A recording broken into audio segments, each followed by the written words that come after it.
시편 34편 성경 본문을 통해 기도의 응답이란 고난이 없어지는 것이 아니고 고난을 두려워하지 않게 되는 것이다 라는 제목으로 하나님의 말씀을 증거하겠습니다.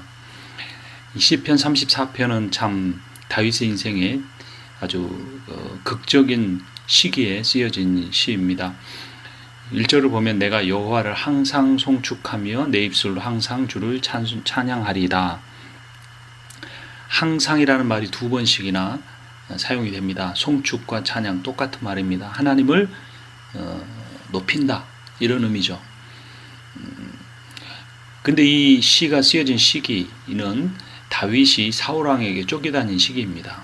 그리고 더 이상 이스라엘 안에서 피할 곳이 없어서 이 블레셋의 아비멜렉 앞에서 미친 채 하다 쫓겨나서 지은 시라고 제목이 달려 있습니다.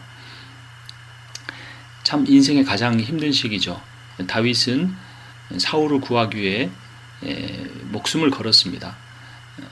사울이 두려워하던 블레셋 장수 골리앗을 물리쳤습니다. 하지만 백성들이 사울은 천천히요 다윗은 만만이라고 다윗을 더 높일 때 사울은 질투하기 시작했고 이제 사울이 다윗을 죽이려고 쫓아다니게 된 것입니다. 다윗은 쫓기다가 블레셋으로 들어갔습니다. 블레셋이 어떤 나라입니까? 다윗 때문에 고통을 겪은 나라입니다. 그러니까 다윗이 블레셋에 들어갈 때 많은 장수들이 다윗은 우리의 장수 골리앗을 죽였고 우리의 많은 블레셋 군사들을 죽였습니다. 다윗은 우리에게 위장 투항한 것입니다. 다윗을 죽이든지 감옥에 가두어야 합니다라고 말했습니다. 그러한 상황을 느끼게 된 다윗이 아비멜렉 앞에서 자신의 생명을 구하기 위한 미친 척 한 것입니다. 침을 흘리고 미친 사람 취급을 했습니다. 그러자 아비멜렉이 저 다윗을 봐라. 옛날의 다윗이 아니다. 저 다윗이 어떻게 우리를 이제 더 이상 해롭게 하겠느냐. 내버려 둬라라고 하게 된 것입니다. 그때 겨우 목숨을 유지하게 된 다윗이 마음이 어땠을까요? 다윗이 과연 하나님을 찬송할 수 있는 상황이었을까요? 대부분의 신앙인들은 찬양이란 자신의 형편이 좋을 때, 하나님의 복을 누릴 때에, 은혜와 사랑이 넘칠 때에 할 수 있다고 생각을 합니다. 그러나 다윗은 그렇지 않았습니다. 가장 인생의 힘든 시기에 하나님을 찬송했고 자신의 찬송은 항상 하나님 앞에 드려져야 한다고 그가 고백을 한 것입니다. 이러한 일이 과연 가능한 일일까요? 어찌 보면 신앙생활이란 불가능한 일입니다. 복음을 색을 바래게 해서는 안 됩니다. 가짜 복음을 증거해서는 안 됩니다. 예수를 믿으면 복 받는다. 예수를 믿으면 성공한다. 긍정적인 사고를 하면 하나님이 우주에 어떤 힘을 모아 그에게 준다. 이런 식의 가짜 복음에 우리는 주의해야 합니다. 인생도 힘들지만 신앙생활은 더 힘듭니다. 신앙생활 하는 사람 가운데 의롭게 살려고 하는 사람 더 많은 고통을 받게 됩니다. 오늘 시편 34편 마지막 부분에 의인은 고난이 많다고 했습니다. 이것이 성경이 말하는 내용입니다. 우리가 조차 살 모델이신 예수 그리스도도 고난 가운데 살았습니다. 근데 중요한 것은 어차피 인생은 고난 가운데 있는데 가난한 자나 부한 자나 실패한 자나 성공하는 자나 모두 다 그 마음속에 괴로움으로부터 벗어나지 못하는데 중요한 것은 구원받은 자는 예수 그리스도의 의가 그 안에 부어진 사람은 상황이 어떤 것과 상관없이 항상 다윗이 두 번이나 강조한 1절에 두 번 강조한 항상 하나님을 바라볼 수 있다는 것입니다. 다윗은 아마 그 시기에 마음이 찢어지는 듯한 고통 가운데 있었을 겁니다. 절망 가운데 있었을 겁니다.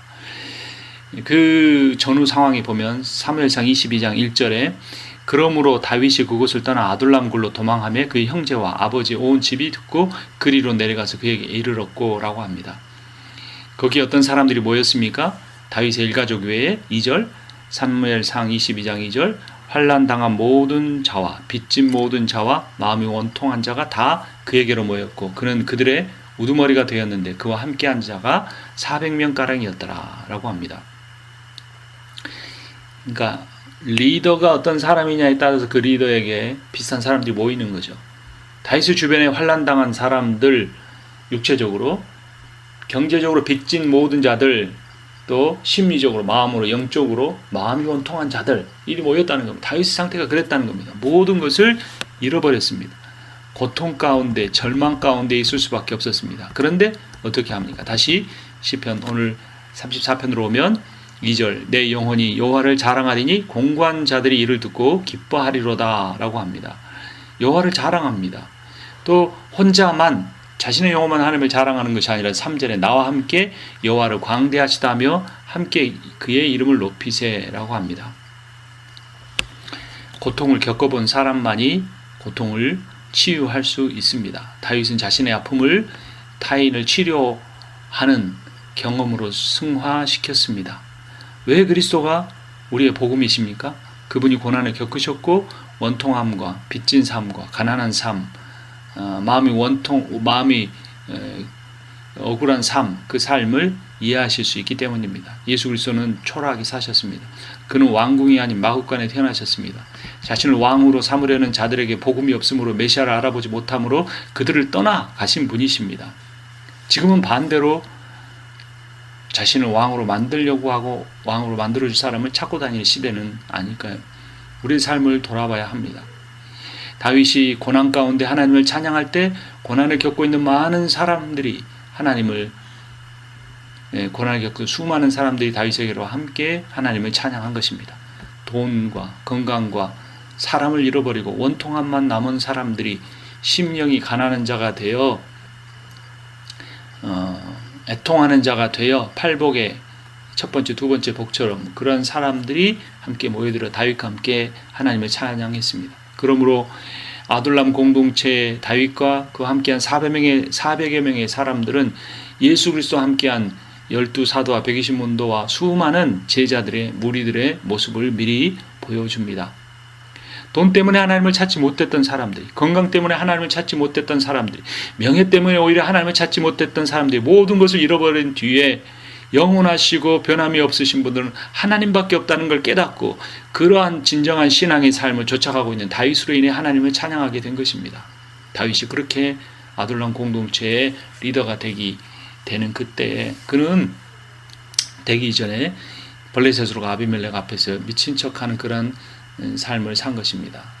하나님은 그러한 고난 가운데서도 하나님을 찬양하고 또 함께 찬양하자고 하는 다윗의 기도에 응답하십니다. 시편 34편 4절부터 보면 내가 여호와께 간구하며 내게 응답하시고 내 모든 두려움에서 나를 건지셨도다. 어디서 건지셨습니까? 두려움에서 나를 건지신 겁니다. 그들이 주를 앙망하고 광채를 내었으니 그들의 얼굴은 부끄럽지 아니하리로다. 6절 이 고난한 공고한 자가 부르짖음에 여호와께서 들으시고 그의 모든 환난에서 구원하셨도다. 모든 어려움에서 구원하셨다는 겁니다. 그런데 다윗의 인생이 그 뒤로 환난이 다 없어진 게 아닙니다. 나중에 더 많은 고통이 옵니다.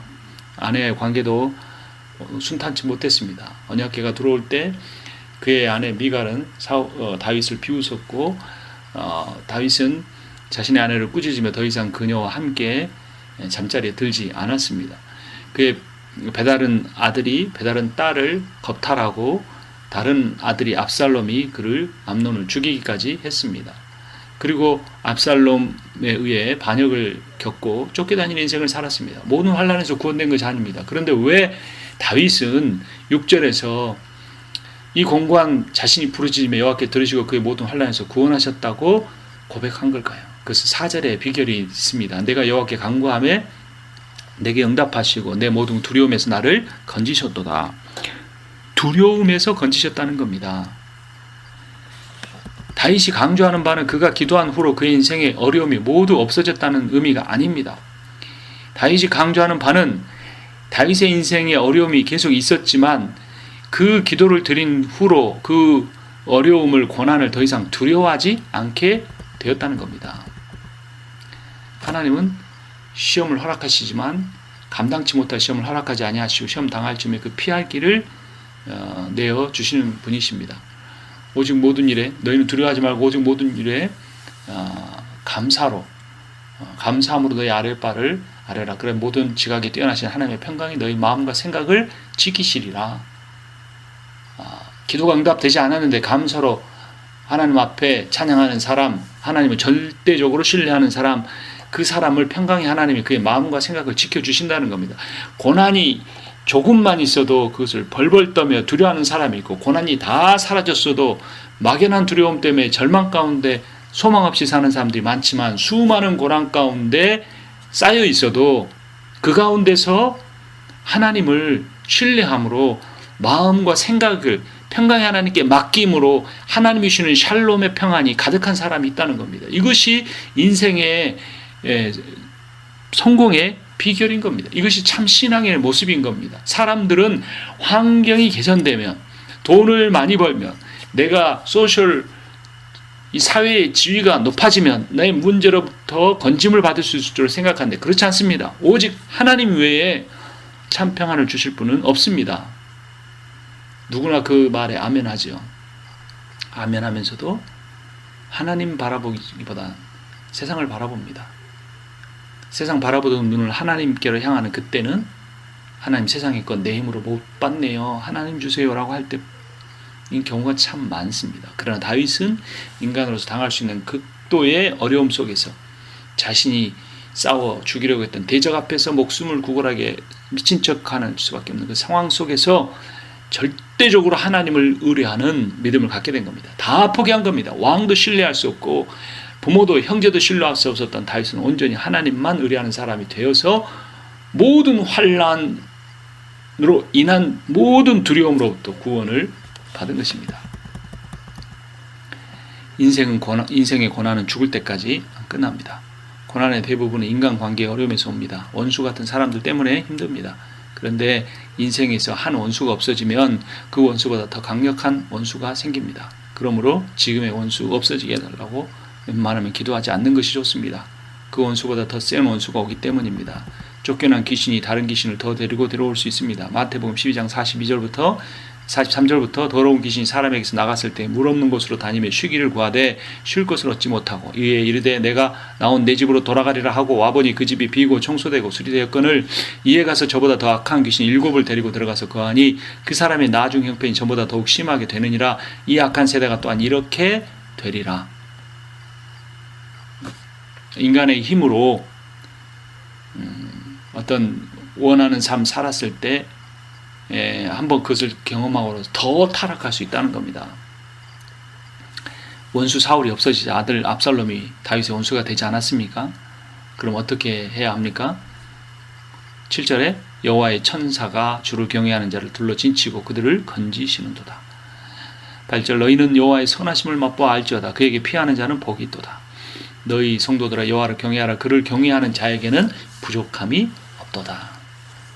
여호와를 경외한단 말은 여호와를 여호와답게 대해드린다는 겁니다. 여호와는 신실하시고 변함이 없으시고 충성스러운 사랑, 헷세대의 사랑을 베푸시는 하나님이십니다. 자신이 하신 언약을 지키시는 주님,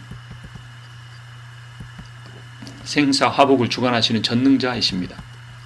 10절에 젊은 사자는 궁핍하여 줄일지라도 여호와를 찾는 자 중에 찾는 자는 모든 좋은 것에 부족함이 없으리로다. 18절 여호와는 마음이 상한 자를 가까이 하시고 그 중심으로 통회하는 자를 구원하시는도다. 이 통회하다라는 말은 애통하는 자는 복이 있나니 저희가 위로를 받을 것임이라고 하는 팔복의 말씀과 연결이 됩니다.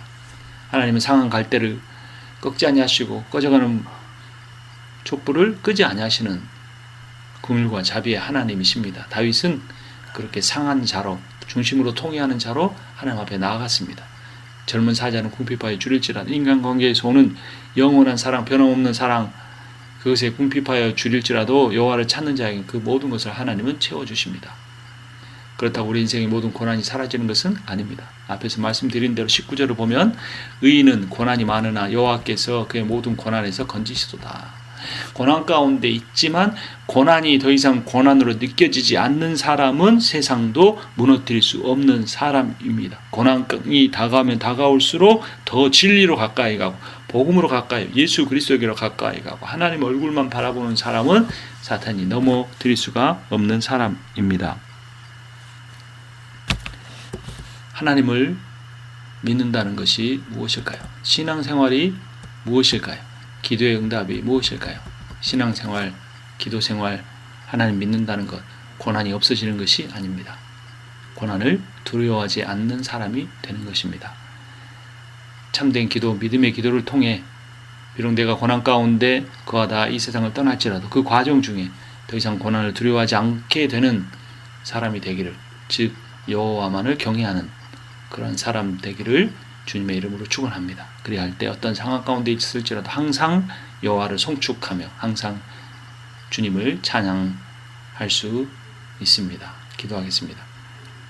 살아계신 하나님 아버지, 이 세상이 절망 가운데 부르짖고 있는데 그 소리가 우리에게 들립니다. 사람들은 돈으로 감추어 보려고 하고 명예와 성공으로 자신의 영적인 감각을 마비시켜 자신이 이미 죽었다는 사실을 깨닫지 못하려고 합니다. 하나님, 그러나 하나님께서 우리에게 고난을 주셔서 그 사실을 깨닫게 하신 것 감사합니다. 그 고난을 통해 하나님만 살아계시고 하나님만이 진리이시고 영원한 사랑이심을 깨닫게 하신 것 감사합니다. 주님 붙들며 살게 해 주시옵소서. 어떤 환난 가운데서도 주님 바라보며 잃지 않게 하여 주시옵소서. 예수 그리스도의 이름으로 기도합니다.